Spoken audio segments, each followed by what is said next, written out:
हिंदुस्तानी तहजीब गंगा यमुना की तहजीब है। संविधान और प्रजातंत्र ये हमारी आत्मा है।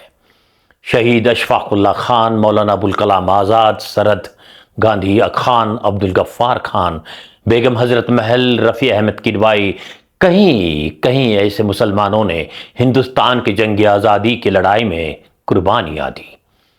मुल्क पर अपनी जान न्यौछावर करने का यह दस्तूर आज भी बरकरार है। जी हां, मैं जिक्र कर रहा हूं जंतर मंतर पर आंदोलनकारी युवाओं को खाना परोसने वाले जुनैद भाई का।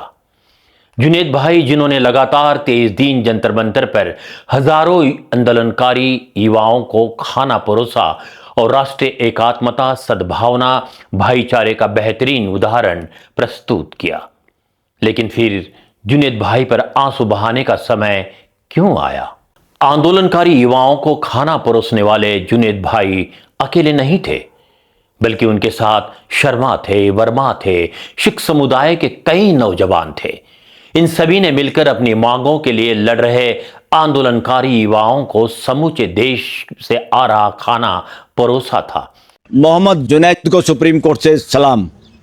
मोहम्मद जुनैद जैसे बच्चे इस देश के सच्चे सपूत हैं, सच्चे देशभगत हैं, जिम्मेदार नागरिक हैं। हर बच्चे को मोहम्मद जुनैद जैसा होना चाहिए इस देश का। भारत माता की, भारत माता की, बाबासाहेब आंबेडकरांचा, बाबासाहेब आंबेडकरांचा, छत्रपती शिवाजी महाराजचा, भारतीय संविधानचा। सोनम वांगचुक और अभिजीत दीपके ने जुनैद भाई की सराहना की थी।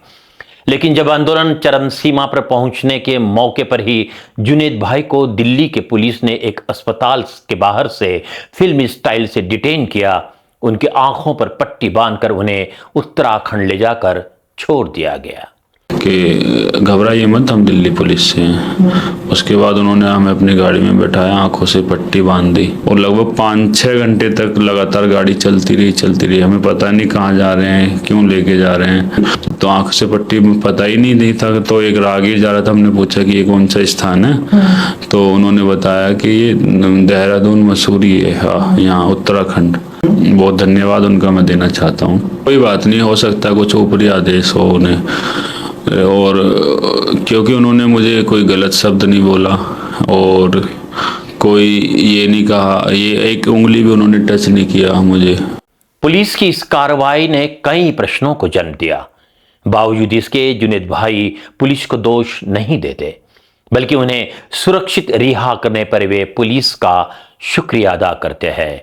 हिंदुस्तानी तहजीब का यह शानदार उदाहरण देश ने देखा है।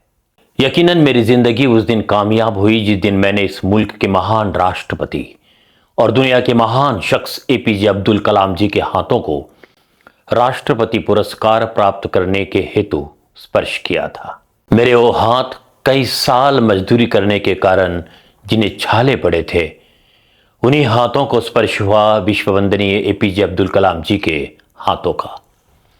मैंने महसूस किया था कि जिंदगी की सार्थकता संपन्न हुई है।